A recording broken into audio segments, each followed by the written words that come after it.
Ejiamatu, the priceless, impeccable value that is used as a reference point. Democracy in Igbo land, a number of Igbo have argued the fact that they had practiced democratic governing procedures before the arrival of the outsider. Before the advent of the white men, we had no chief that saw to the affairs of the town. But we had several institutions that helped us organize our activities. The government of this town was not vested in one man, even though the eldest village in the town had certain privileges. It did not present or produce a paramount chief. In the olden days, each village had a person that we could now call a chief to head the town's political and administrative activities. And these leaders are produced through the rank of the eldest age grade. Age grade. This organization is in different grades, each being made up of men of the same age. Each group took a name and appointed the eldest of them as their head. These age grades performed both civic and military duties in the town. They acted as the night watchmen of the town when threatened by rogues. They also did public works like clearing the forest and making local paths and roads. These age grades were also charged with guarding public morality through censorship of their members' behavior. In most cases, they were the people who enforced the decisions of any judicial council. Before European colonization, the Igbo-speaking people were not united as single people, but lived in small, dispersed compounds in the rainforest, built up of clusters of huts belonging to the same patrilineage. The largest political unit was the village group, averaging about 5,000 persons who shared a common market, meeting place, and common beliefs and cults. These village groups were ruled by a council of elder age grades, lineage heads, and influential wealthy men. For centuries, age grades have played and still do an important role in village life. Age grades are formed by people born within 3 to 5 years from each other and are a means to create a peer group, foster unity and responsibility, acting mainly as a socio-cultural institution. Communities are segmented in different age grades, and with years passing by, the younger groups ascend to the ladder and take over the role of older grades. Age grades are initiated by youths at a certain age in their adulthood. They choose a well-respected elder as their patron to facilitate the recognition of their grade among the elders. Today, we are at Nnobi in Anambra State to witness the inauguration of Ejiamatu age grade. Members of the Ejiamatu came out en masse with their dance group as they await the arrival of the Igwe Omenyere engineer Nnobi for the commissioning of the billboard at the border of Nnobi and Nnobi.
After the Igwe commissioned the project, the entire members of the age group danced through the town of Nnobi to the venue of their inauguration, where older age grade members and dignitaries were awaiting their arrival.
The Ejiamatu age grade danced into the venue, escorted by the older age grade that was last inaugurated.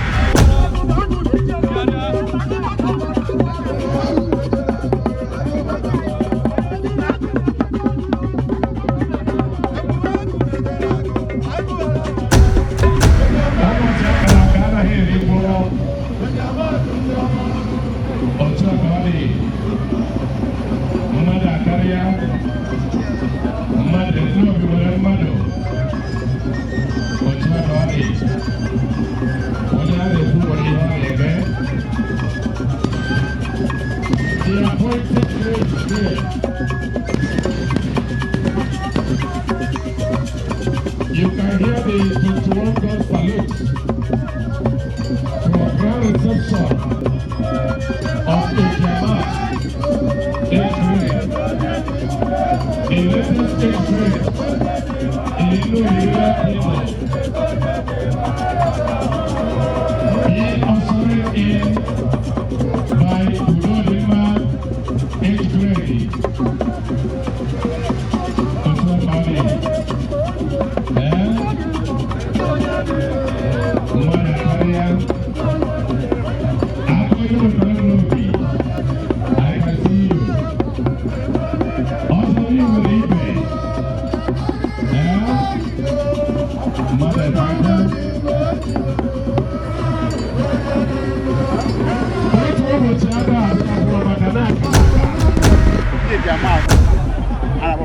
Ndị otu ọgbọ ndị for something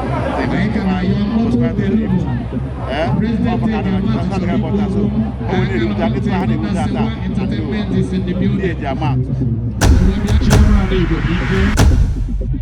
in the person of Chief Edwin Onwebo,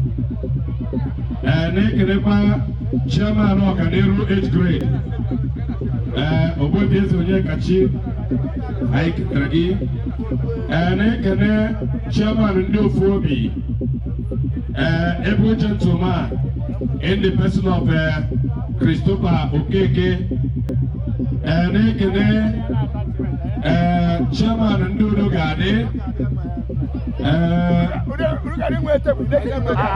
Ejiamatu 8th grade, Animation Abona, no. Obeloge, I gaba na 2 PCOP. Nigose, na Ekwadolo, Ofuma. Chikoti, Nnobi, of Ife Bukane. The truck on the Ecowassibi Ofuma.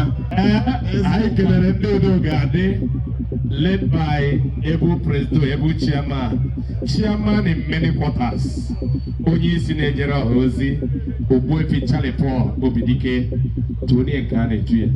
Also, Akwakili Welipe, Nnobi Anaso, Royal Kingdom. The president of Udonema 8th grade. And so, Tonya Bialonia, Amabi Faga, where I'm a Nessie gave up with Benjamin Ketata, MN9 Kembo. In Kembo Bogene, Niwala wa si Nnobi, Jennewi, Iga sege bye bo, Ejiamatu 8th grade, because I don't know who naka. You see, I'm in Egypt. Ma we hear them, we are Mosi here. Iwe kisi mesia we batanewi. Owebu is in there, we were sick, Nnobi Anaso. Ebalana nuze teleta. In case in there we gaboka, gabo bodo di chiche. Isi Newi na Nnobi. If I gas again, no. Ejiamatu 8th grade. Children were secret for time. Say, no secret. But you can't offer man. We gotta go. One no yablo, yeah. What's that called? Oh, what game over one them? Ebo one them over my guy. Oh, see, Cadena Bambi. What's that called? I don't make a leg. The secret. I'm gonna say my sing again. The 8th grade in Amaro had you put us.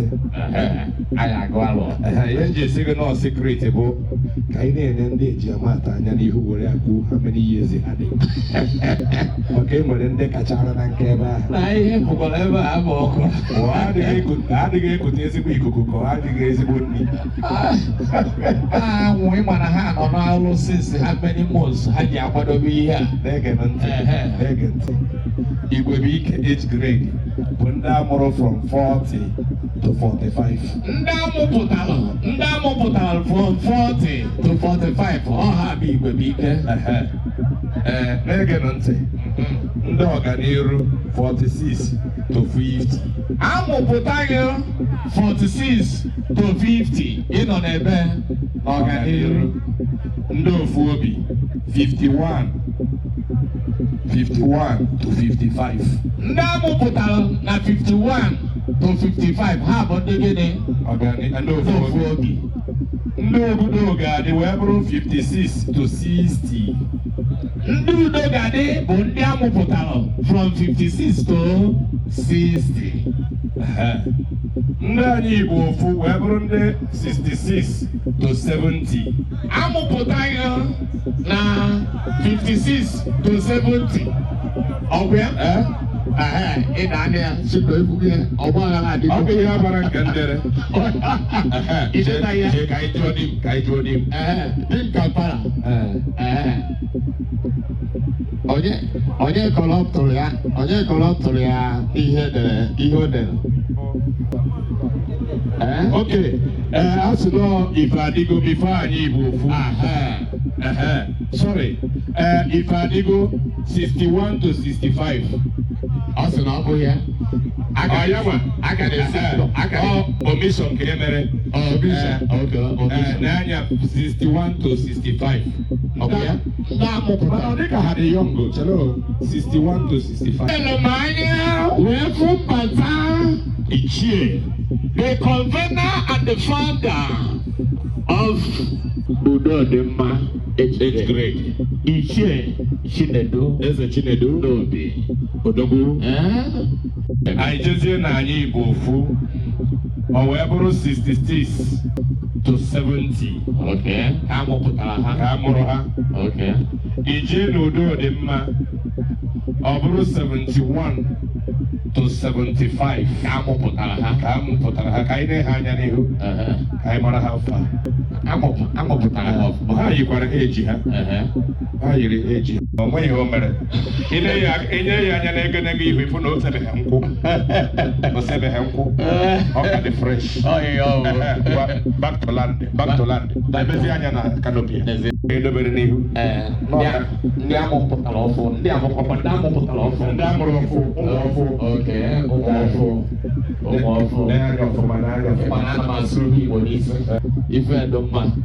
Because I got an email now, give me the official introduction of the people. They get help at the service table. And the man we're high table because the nine at the table in and were the same height. If you're up over the service table, they get Nanya, Genya can all right from a tata, Galon Coma.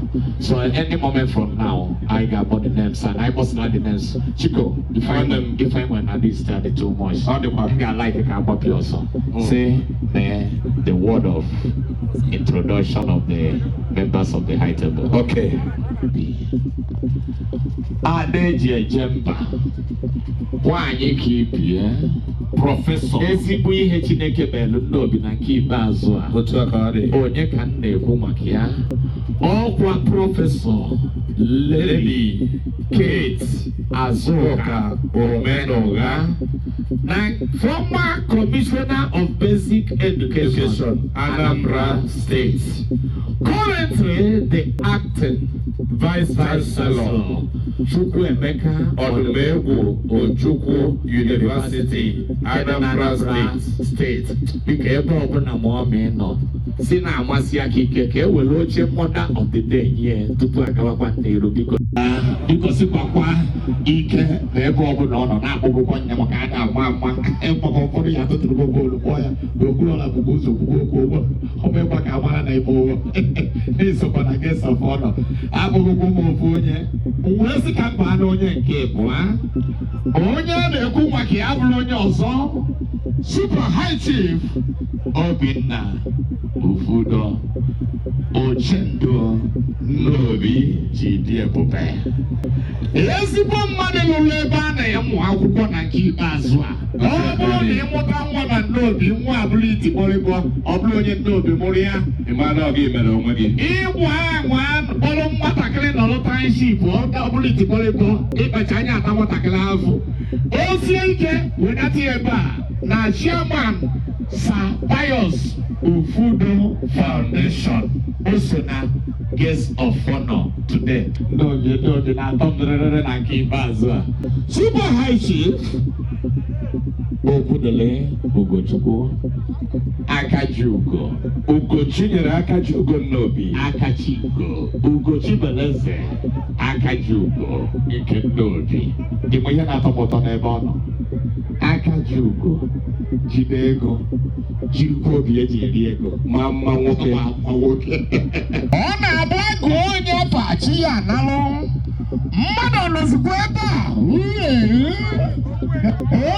na-ekwu okwu ya abịago High Chief Lord onye ka m na-ekwu okwu dịrị Ugochukwu Lord Okwudili Ugochukwu Akajiugo Nnobi Ugochi Beleze.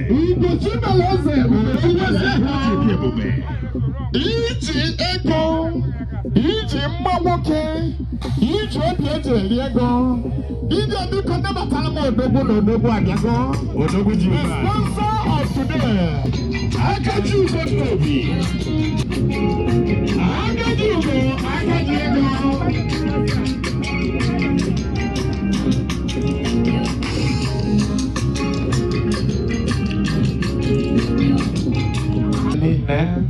Onye ka na-ekwu maka ya? Honorable Chief Ebuka Igwe. Hey! Ifeoma meli ide mmiri nọ na Nsatụ na nke ikpeazụ a. Obodo ọbụla Chineke ga-agọzi oge ewelu a better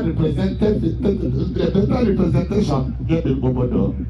Onye na-represent anyị na House abụrụ obere mmadụ. Member Anambra State House of Assembly. Nwanne nke m. Hey, ekwuru m ọ bụrụ na ọ bụrụ onye dị ka gị, ọ gịnị ka ị ga-eme? Isi ike ọ? Honorable Ebuka Igwe Odogo Gabanero. Ejiamatu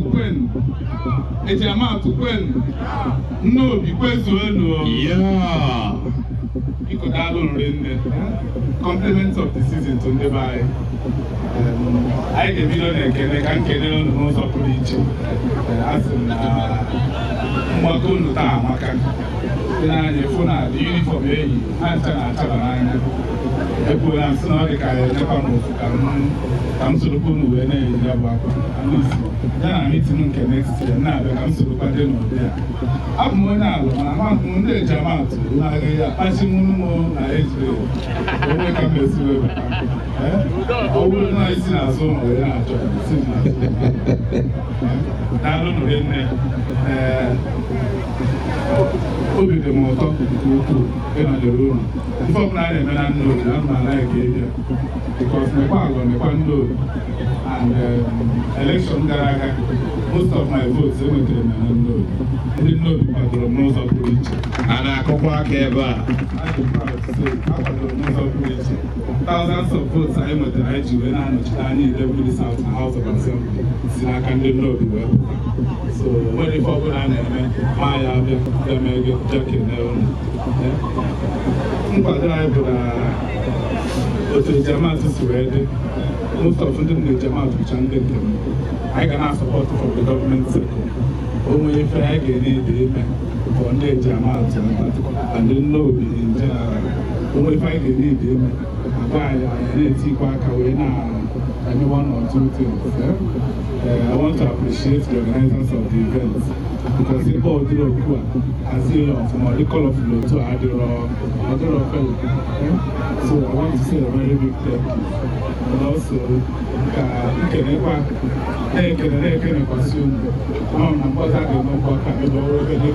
we'll come in a legal way. And I talk about it. I think I'm the fair room. I you to see can I going forward, any role in the field that we need to play.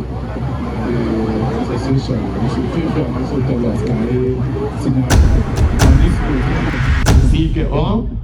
Can no ana me no kugeli mbo fodo. Can no kugeli ka wolu gati na ga ko we bulu ye bulu ka na eme e bo ni isi ana Nnobi. Isi ana Nnobi. Ewe isi ana o nwere osisi na abi ego. Maka ka ọ na-eje ka ọ na-atọ ya ịnọkwa afịa ejiri isi a na-eji ihe niile dị na anabụ ya nwee the traditional prime minister ka akara ekpere Nnobi Royal Kingdom ịmakwa na onye na-agwa ada okwu ọdụ a na-aka na ntị na nwe ka obodo si dị oyibo gosiri ego otu aka ọ dị ka kpọzie the chairman of today abụrụ onye ọzọ ọ bụ very quiet personality jọdụ Chineke nọkọtara na nke ikpeazụ asaghe peji Nnobi ọ bụrụ asị ọ nwere ka Chineke si wee saghe peji Nnobi otu o si mie na akwụkwọ nsọ ọ saghere peji vidiyo na-akọ ihe na-eme ebe a tata bụ na ndị otu ọgbọ anyị Ejiamatu educated Nnobi today officially confirm as educated Nnobi. Ihe na-amaghị abụ ebe niile ọ bụ na ka anyị gosi ndị mmadụ ndị Nnobi ndị na-aga aga na enwere new educated Nnobi today si ọ ya batara anyị ji na-agba egwu fọm ebe anyị nwere billboard I commissioned by our loyal father, Igbo. So from there, I want to see the bunch of the Ejiamatu Age-grade with a musical group. So the day Enwelu name Ejiamatu Age-grade, that was the day Enwelu musical group. So that from that day, Enwelu musical group, they have been doing practice. Enwelu have practice on their own. Enwelu occasion, Enwelu try actually in the year, Enwelu try happen. They will go there and present us, call our Igbo as Ejiamatu. So yesterday, I bagal also one of our patrons. Si Fokudru Kuchuku, Akaju Nnobi. North South, the chairman of today. The chairman of today, CEO, Love Bites Bread, the household name in bread industry. Isimri North and South. I can already. Opi Umenze. Award, the Ejiamatu, the house member, they represent the South, ANAMBRA State House of Assembly, in the person of Barrister, Ebuka, Igbo. In an Ejiamatu award for Igbonation, so I'm the Ejiamatu. They are member of Ejiamatu and the chairman of the organization of Igbonation. And the award we're not saying 9 years back on, we're not saying it. Macron awake the union and go there. So we're all take the part of the Amen. And a word of recognition being given to the honorable member representing the South in the person of Honorable Chief Ebuka Igwe Odogusi Aleje Ogusinachi. Proper introductions were made, followed by the opening prayer and the presentation of the colonel by Ejiamatu Age-grade to the chairman of the day.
The chairman of the occasion law, in the person of Isimri North and South. Because one also check one.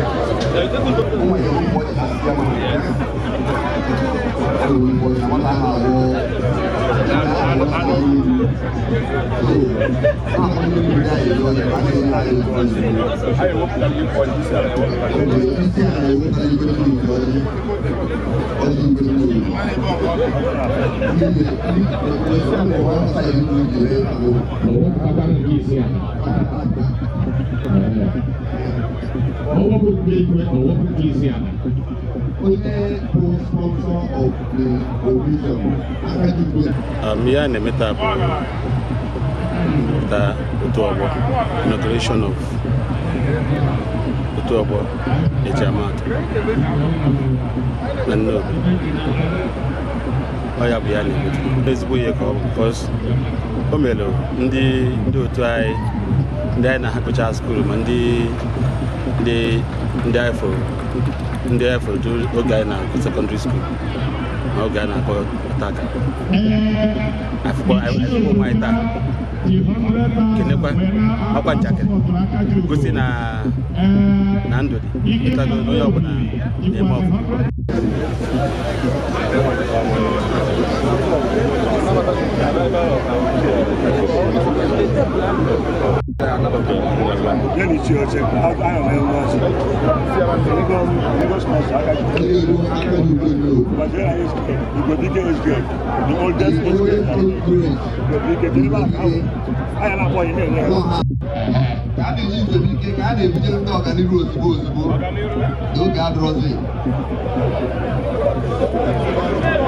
From Organinu age grade to Okuobi age grade. When they are home.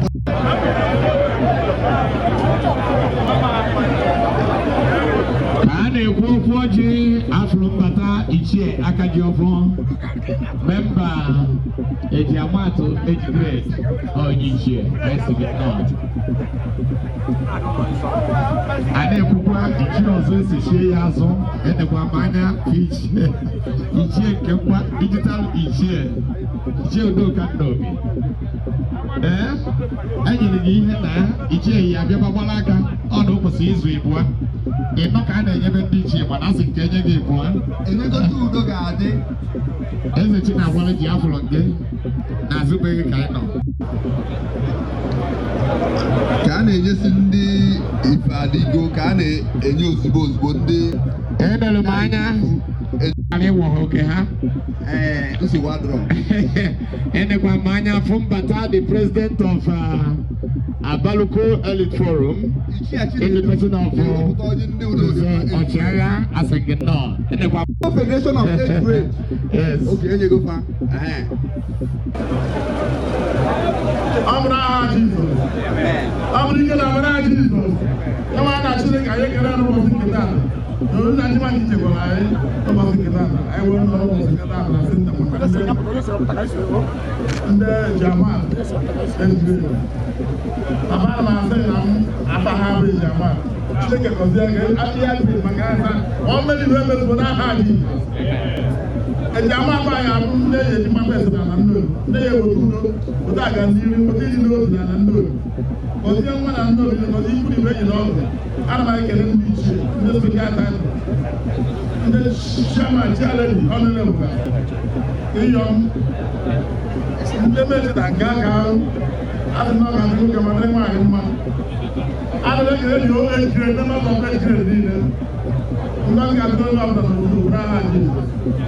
I don't know, I actually work with Jam. Send a Jamal, age grade, I'm going to do. But there's no idea, because he couldn't make it all. After I am tired, I am a kind of name. I am true, I was there. But then I know and know that is not issue. Nobody will go to get my hand. Every man I can do it. I don't know, I'm wondering about you. So I don't know, I can tell you, I can do. But I can't get back on my mouth. I don't know. I am the winner, I am where I am now. I'm the one that I know. I don't think I am a abundance and I'm well found. After 9 years, I moved up 20 to the day. I have an idea of the Mamma. I'm going to my own money. Then I think a little bit soon and good. I know. Mama and people are not. You went my own. All the time. And I was here. I'm going to go only. But then I'm not good. Unless I'm not going to make a generation, I'm not going to know. The actual rule of the road. I am true.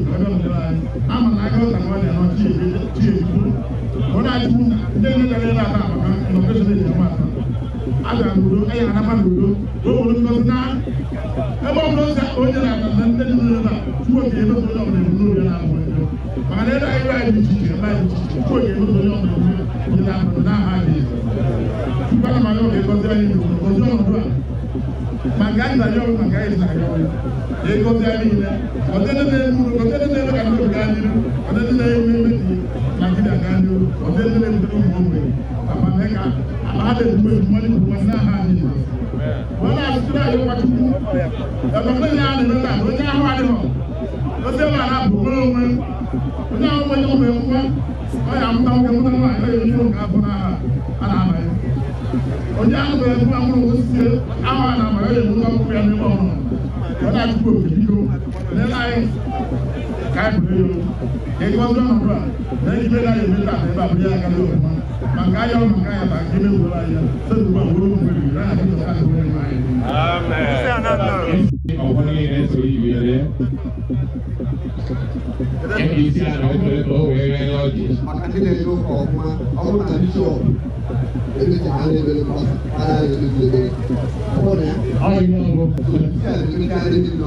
ọ na-agụ gwụrụ ọ bụrụ onye ibe dị otu ọgbọmụ ọ bụ na mezuo ihe ịkọ maka asị nke anyị na ọtọ ewe mmanụ ọmụmụ chairman mana ọ memba ka mbụ emechazie ruo ịta chairman ebe ma alụzie mgbe a na-ebi ya ego ego ndị otu n'anya maka a na-eme ihe ka a na-ebupụta so otu ọgbọ n'ala Igbo bụ ihe ụkọlọrụ in most cases 5 years ndị ebi na ha bụ same age to age ka ha na-enyere obodo aka in most towns otu ọgbọ na-adị mma in most times otu ọgbọ na-arụpụta ọrụ dị gbasara mmepe obodo mana dịka ọgba aghara ebe na ndị otu mgbe gara aga ọ dị ka anyị asị na ndị otu ọgbọ ga-anachighị azụ maka isi na anyị nwere for something years now ka ha mpa na otu ọgbọ ndị Ejiamatu ọ bụrụ ka chairman na-agwa otu ọgbọ kwesịrị ebunye from 20 years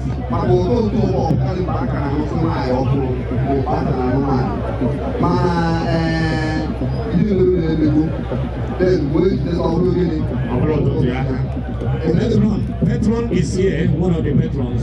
Ebere m n'isi load n'ishi na ihe gbasara otu ọgbọ na load bụ etu ndị a na-apụta anyị ma na-apụta ozugbo ozugbo ka ndị 80 to 85 so 81 to 85 sochi azụ 86 to 90 sochi azụ 91 to 95 ozugbo ozugbo then 96 to 2000 ezokwuna ike gịda ezokwuna mmadụ ike karịrị ozugbo ka o nwere ndị ihe bụ ka a na-ere ndị adịrọ n'otu ọgbọ ma ebu elu ma ọ bụ ebu ana ihe ka mkpa bụ na onye ọbụla kwesịrị inwe ebe ọ ga-ere identify ndị na-achị Nnobi onye agba mbọ tinye n'iwu na bifo mmadụ echi ọzọ ọ ya adị na gịnị otu ọgbọ bifo isefeta taịtụl na ya adị n'otu ọgbọ bifo iwe ihe ọbụla iyere n'ihi enwere ọgbọ ka onye ọbụla wee nwee ike ntọ gụọ ndị be anyị ọ dịbụkọ ya ha n'ọrụ etu anụma a na-ebugasị ka a na-adị gịnị ka a na-enye n'afọ chairman ekwugo okwu n'ọchị nke gbasara ọjị aga na onye welcome address ọrụ ya welcome address ekwuru m sifrịta ihe niile a na-eme ọnwa na-eme ibi ya Ejiamatu kwenu Ejiamatu ọ na-ụkwụ ka a na-etu afa ha na ya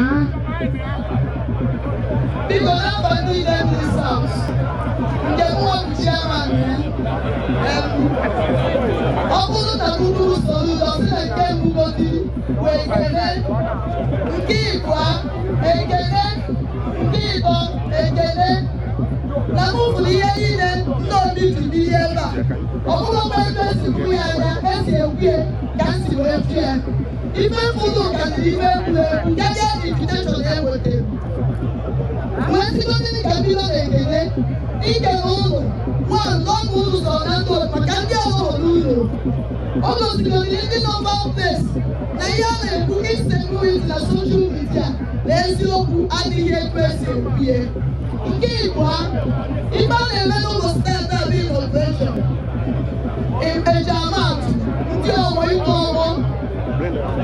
Because isi ala si wee wụọ ji wee gote n'ọfọ. Na ndị niile na-ebe ọbụla ejiri bụkwara ndị ga-eweta ume ga-atọ atọ na Nnobi. Bụrụ ndị ga-ewetakwara anyị ife ọma iji wee partner with the government of Anambra State, solution government. Partnership will have the testimony in the South. Ana m ayọkụzi enyemaka ụmụ onye ọbụla nọ ha na gọvanọ anyị ọba ọrụ anyị dị partnership with state government.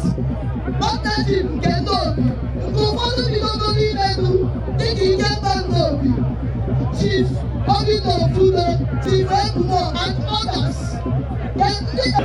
Dịka anyị na-ayọ ndị Ejiamatu niile n'ebe a ka ha kwụrụ ọtọ. Ndị Ejiamatu kwụrụ n'ọtọ ka Nnobi fụ ụnụ. Ọ dị pọsịbụl mụrụ apụkete gwuo n'ihu mụ na-eme ka ụnụ apụtatụrụ apụta. Biko! Wee taa ha wee na-eto ọmụ na Nnobi. So n'afọ ndị ụlọ ndị managed grade, a mee prezidenti n'ụlọ ndị Ejiamatu eziri ka a nabata ha dịka ofu n'ime eziri. Konak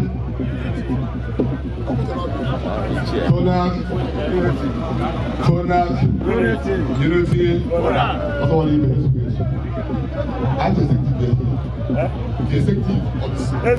niile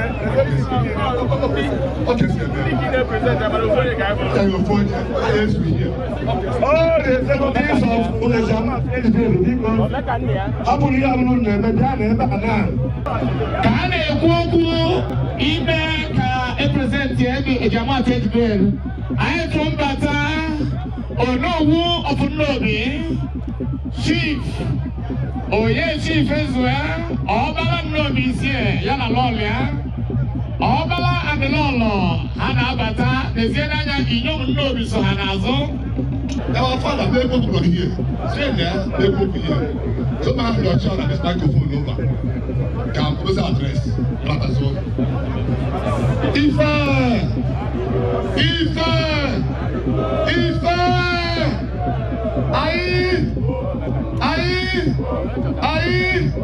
Ọganiru! Ofu! Obi!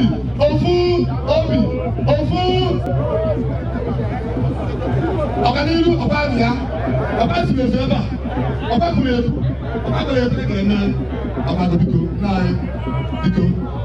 Ee, oke, anyị, ọba biko, obi sa aṅụrị ego, obi sa aṅụrị, ọganiru, ndo, anyị bụ ofu, ogbo ofu, n'okiri ebe ụlọ, udo dị mma, ọ bụrụ ihe a, ọ bụ nke ọ bụ, udo dị mma.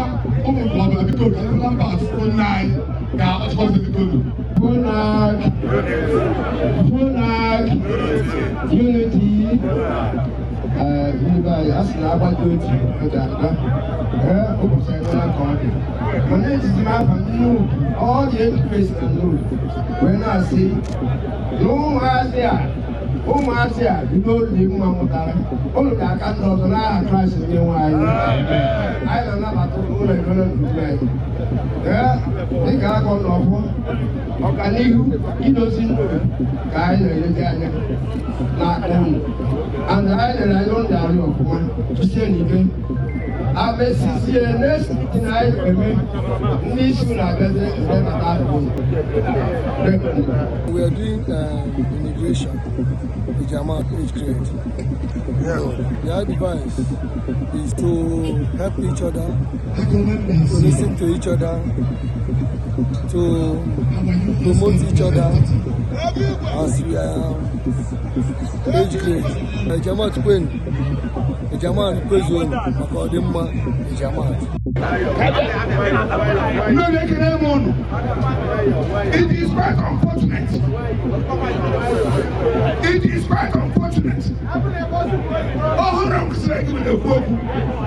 Since I look at it, I regret it.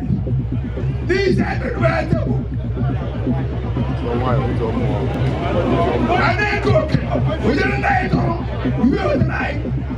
I'm going to make it. I'm going to look at it. I will name.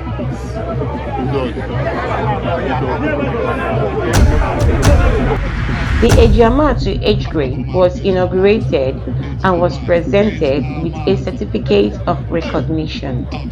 The age grade was encouraged by different dignitaries to be ambassadors worthy of emulation.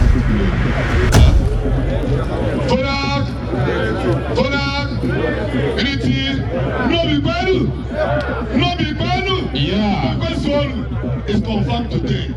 It's confirmed. Yeah, we are doing is what they call age grade. In Igbo, they believe that every set of people, set of age, maybe 5 years, 3 years, aggregated or is aggregated into age grades. Like in our own, it's 5 years. This one, Ejiamatu, is from 1976 to 1980. So we are doing it for people or Nnobi in our town within the same age group to know their peer groups. So that's why we have so many age groups. You understand? So, but here, like me, I'm from Ejiamatu.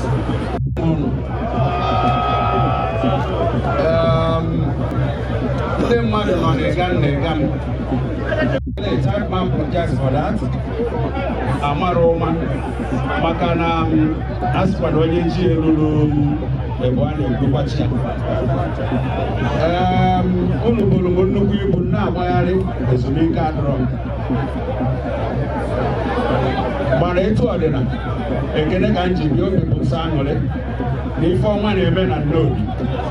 Our owner today, that these handsome men not here. They're more for one. Zulu came age grade. When I confirm here today, can no be this beginning. We cannot get the wrong number. I got the wrong money, we don't know my ass.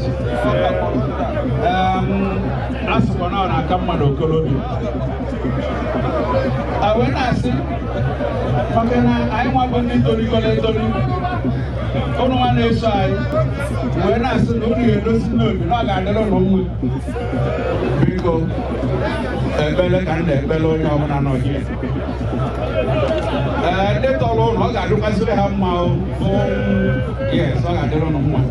Didn't know the money of Bonapatani, Nakachineke.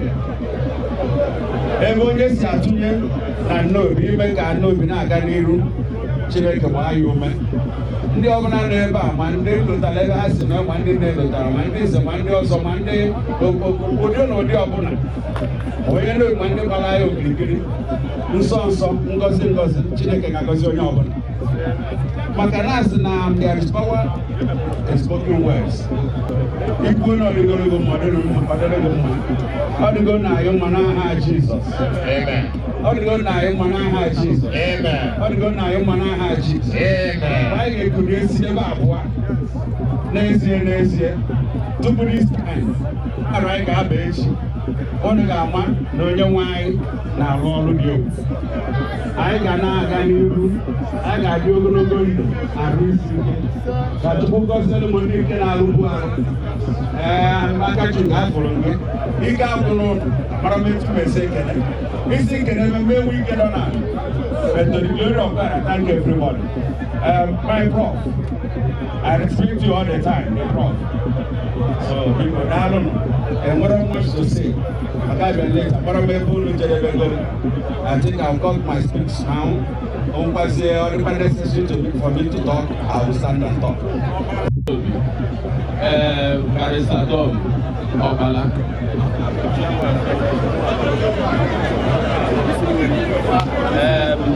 The chairman of the day is Nnobi, CEO, Love Bite Bread.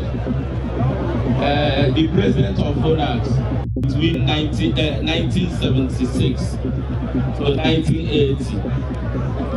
This organization started on 9th of January 2022. After we know the Mapitacha. Because at a point I know age grade when you slow down. After 24 or 25 years, we know the more web. Then I'm a Western, not heading one Nnobi. na anyị join ka anyị nwaso pụta. So today, being 31st December 2023, age grade FONAC na age grade niile nọ na Nnobi amụtago nwa ọfụ akpọrọ Ejiamatu age grade, nke bụ the 8th age grade enwe na Nnobi. And si n'ike nke Chukwu anyị mana anyị enwe the 9th one obere oge. One of the things motivate anyị iji wee mee ihe anyị na-eme tata bụ na when I was small, either na churches na Nnobi or either big Igbo and some public buildings enwe na Nnobi, enwere joy abịa this chair donated by Igbo age grade, Udogadi age grade or Daniru age grade, if I go age grade, I go age grade, Ofo age grade. So I was na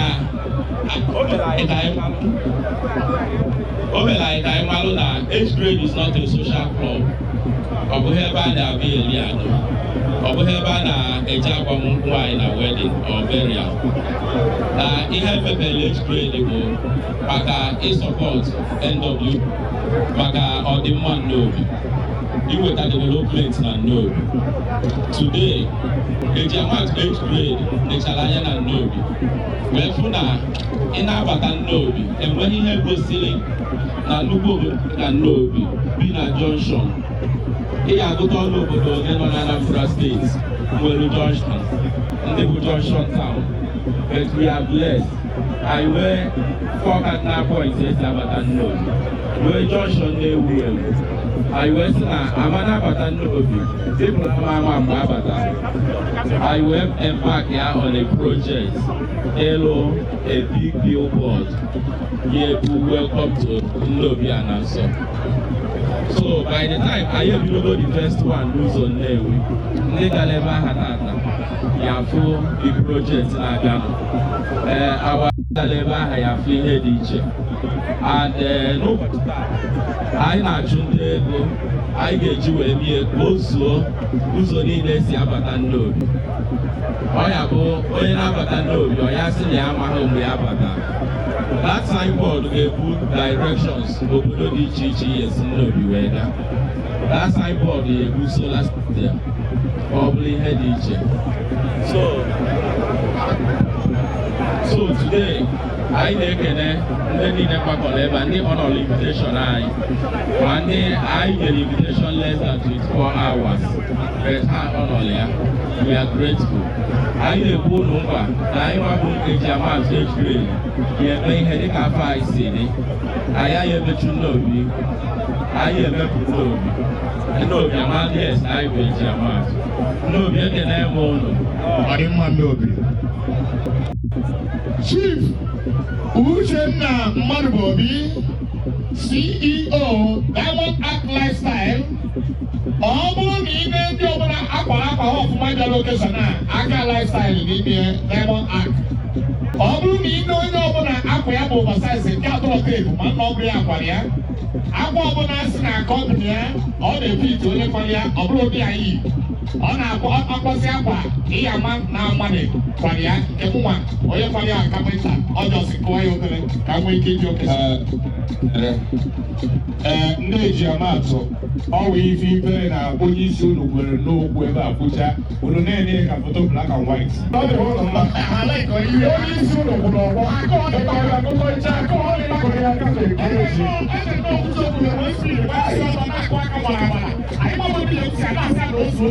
Eighth grade, last summer was in the the summary of everything na eighth grade will come maybe obodo. So everybody can come na abandon the level properly. Say okay, busy animal from property and come to see also. As a mom, and they just don't know the name. See to be before marriage is social title, not even an eighth grade on before marriage you also not a necessarily eighth grade on ife enyeghị okwu ọkwa maọbụ nke ọzọ na Nnobi n'ihi egosi gịnị age grade ka e wee nwee ike ebilite age grade ọfụma. Ekwukwara m sị ka ndị 76 to 80 na-apụta tata by yourself because na ndị na-eso ha adịghị overdue ka ndị ọzọ mee gịnị machapụta which is 81 to 85.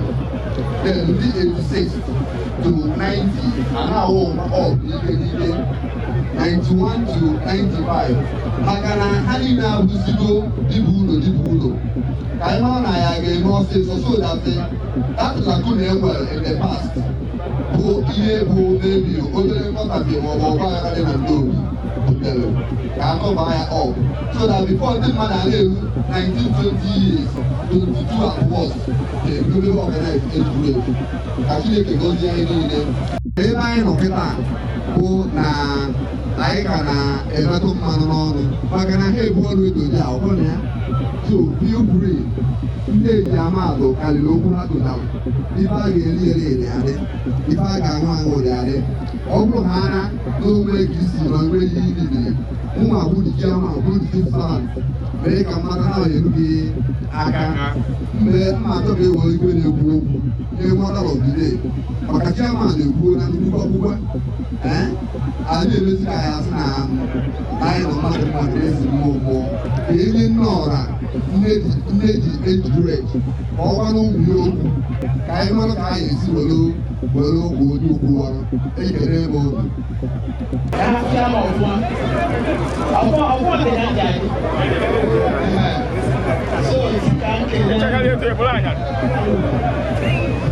Sika nkele ụlọ ọfụma kene ụlọ ọfụma maka alụ onye otubo alụ wee chibọmọ ejiri nke a na-abụ Ejiamatu na kemgbe afọ ụmụ amaka ebe na-ekwu ka ụmụ ga-ebi ọfụma n'ọrụ ọfụma wee gosipụta Ejiamatu ahụ na-azata n'aha Jizọs. Kemgbe eziokwu na kemgbe enweghị vice chancellor okwere eje atụrụ na agbagbuola n'ife a tupu vice chancellor na arọzbeti kesi wee sara ya anya aka ejebe na aụtụ aka na-ahazi okwe ọyaba mgbe mere udo ọchawa ebe asị ga amụta ndị koko na koko a n'ebe a sama abịa ụmụnọ ọdịdị so anyị chọrọ ike na nnukwu ukwu gbanyere maka onye amaghị ihe ji ahụ na amanye ebe ọbịa ọ bụrụ na unu ejabara si na Nnobi niile ọbụrụ na-eme ọdọ ọdịdị ọ bụrụ na na-amaghị na okwu ka akwanyere ebe a na-amacha ihe na-amaghị ihe si okenye ahụ na ọgwụma mụ na onye isi na-agụ izike mgbe ka ihe a ga-eme nke mbụ okwu na m chọrọ ịgwa uru ọ balụ na ụlọ ncha n'ebe a maka ama na ọtụtụ n'ime ụlọ n'ebe a enwechata ezinụlọ nke ha onye enweghị ezinụlọ ya fụ ndụ a anyị aja otu onye ga-enye iwu onye na-etu a ka anyị gawaga na ọ nwere ụmụaka na-emechi pekepeke n'ebe a anyị akpọ ha ahịa n'elu ozugbo so onye nna anyị ụlọ dịka onye ọkammụta ụlọ dị mkpa biko nụ ka ụmụ soro ụlọ n'akwụkwọ ọ dị mkpa karịa ịma nzụmara n'akwụkwọ kwụsị ime tekbọl na bank wete ebe ịzụ ụmụaka n'akwụkwọ ọ kachasị nwa gị nwaanyị ị ga-azụ ya n'akwụkwọ ụmụ nwoke bụ ọgbụ ịzụ akwụkwọ karịa ya zụ nwaanyị n'akwụkwọ ya ịzụ nwoke maka nwoke anyị na nga ụjọ na ịga nga ọcha ọma nwaanyị ga-abịa ịzụ ọzụ ọfụma ọ bụ alụ dị nnukwu uru Igbo ịgbapụ n'aha izụọla anyị bụ ndị Nnobi tupu emume ọdịda ego tupu investi n'aka anyị gwa ka aha nyere n'aka wesa nke ụmụ m n'ebe a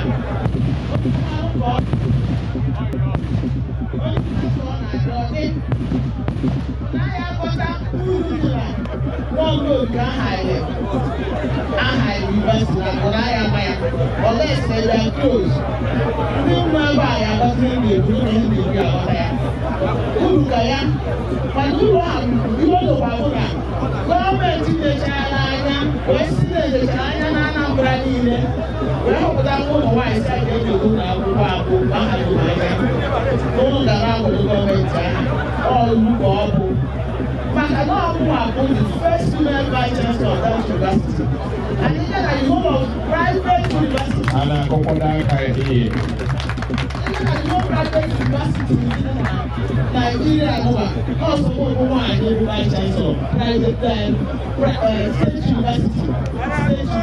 And I go back here. Too much blessings. So that's so. I know the woman. I know the woman.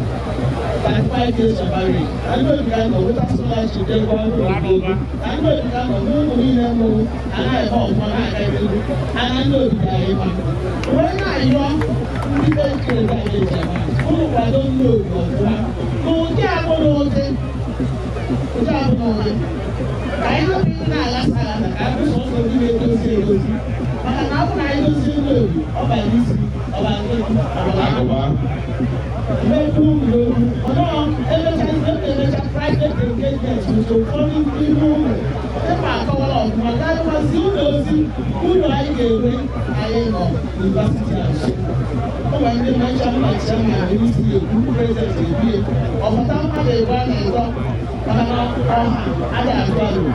Ọkọ na eti wa ọtọ náà ìta kọ́lá ló ń lu ìwé ìdíje máa yí ká náà yẹ máa lù bá àgbàdà. Wọ́n tún wá lóun kọ́ ọ̀dẹ̀ wọ́n tún bá sọ̀pọ̀ gọ́ọ̀mẹ̀ntì bẹ́ẹ̀ kàn wá tó mọ̀ wáyé ọ̀rẹ́ ẹ̀ bá ọ̀yìn mú ọ̀bù. Ibẹ̀ ihe ìlànà òkúsa kìíní òkúsa. Maka ya ọ dị mkpa na ịlụ ọma ndị ọrụ wee gba ọkụ. Ọ dị abalị okwuche ife a na-alụ sị anyị mabụ ndị a na-akpọkọ ndị Sewaent a na-ekwu ihe anyị nyere ọbịa. But I'm going to support you for only with you. You go into the room, only with you. Only I know my class number, and I know I like all of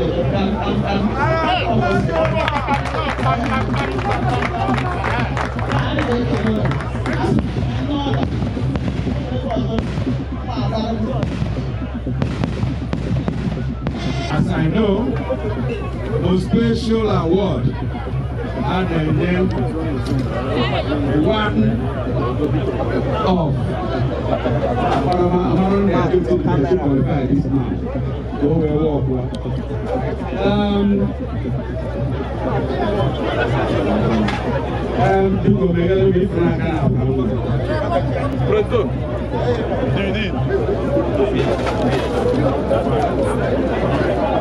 of this award for the Vice Chancellor, the Professor, dedicates on him. All the way to South, those students, always a question. Now we need him to get me out there. You go.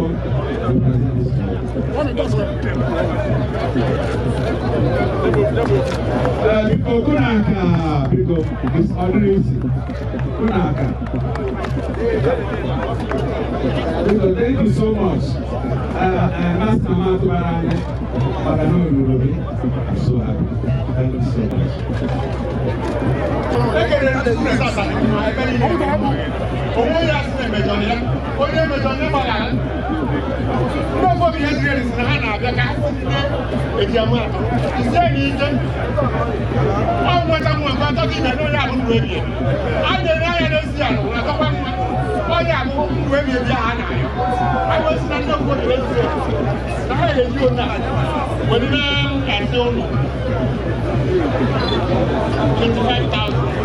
Hey.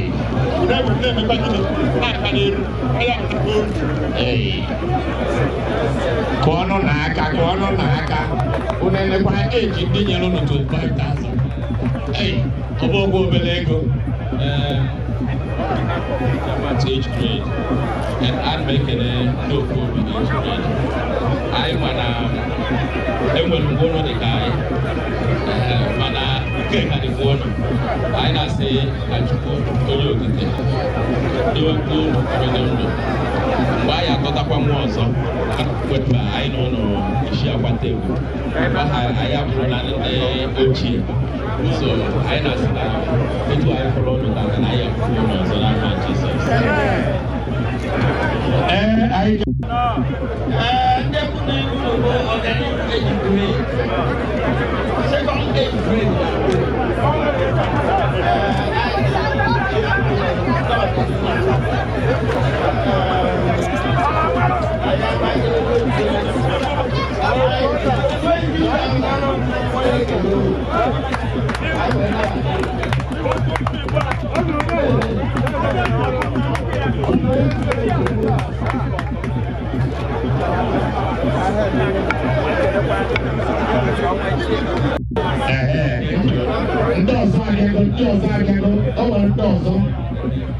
you. Okay. I need a microphone ever. I will come out of my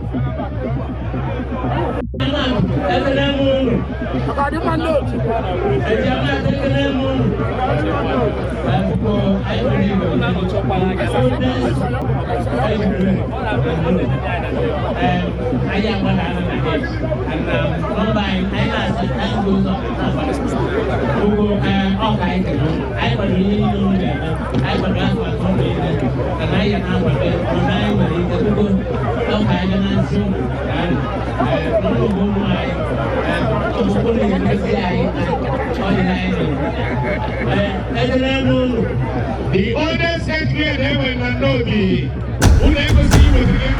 The group gave out awards to prestigious sons and daughters of the land. Don't go nowhere. You are onto Sewaent TV.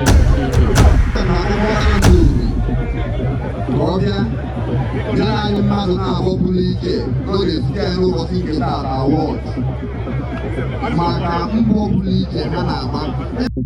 Anyị na-akpọ Chief Hamilton eze ọnụ.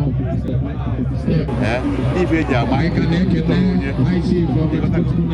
onye ana Igbo asa ekecha ife ihe ya si ebe onye toro onye egbu ekesi ya n'ala asụ onye tọrọ bara onye abalị mara onye tọrọ so etu akpọchikọta nkịta eji agba ya wee na-ewotu ma adịghị onye ebe Christians na-abụda taa ọ na-enye nnukwu aka those people and able to render ideas for the town. Ha nọ n'obetu ha nọ anyị achọka nweta ụzọ eji eme ya identify n'obodo ha nọ na ya mana ọbịa na jọs eme social club nke mee nke a mana ndị a na-ete enweghị ike asọmpi ga-eji mee ya bụ ewere ipe play a legacy ga-adị binding in their own name the town. Ife wee marụkwuo n'otu asị n'ọdụ etu abụ ka ha abụrụ otu ọgbọ anọ ndị etu abụ ndị tọrọ ha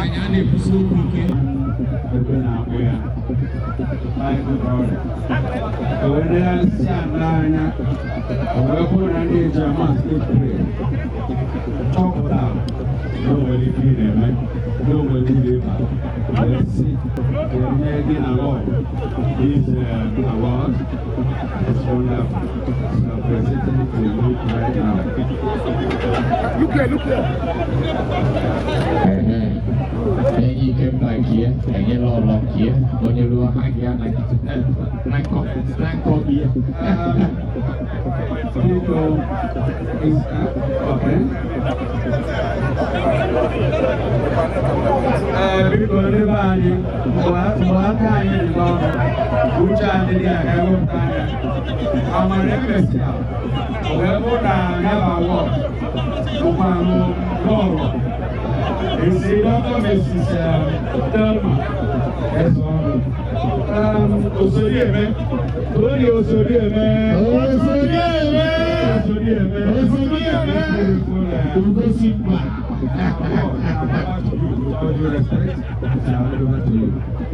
Okay, look here.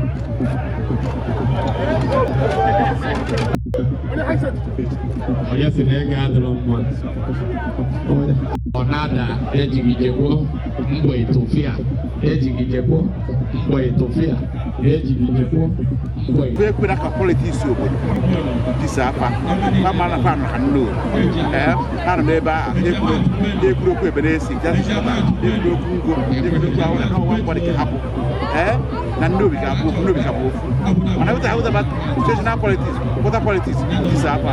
We could consider apa and not about the issue of accountability. Ni na achi get the proper accounts. or the financial position of any organization. Because when I'm not sure about the moment to is and end up here, because they go now, they go now the rest, they go get expenses. Or you're not there, I'm not, I guess you have 1 million naira, or they have because what they may want to go to enemy. Naga, I go on my Kekoyo, but I bet you had a cheap to what House of Sewa Entertainment. Sewaent TV, promoting African culture, custom and tradition. If you love what we are doing and you want to support what we are doing or promote and advertise through this medium, contact us on the numbers displaying on your screen. To watch more videos, visit our social media handles. Subscribe to our YouTube channel at Sewaent TV.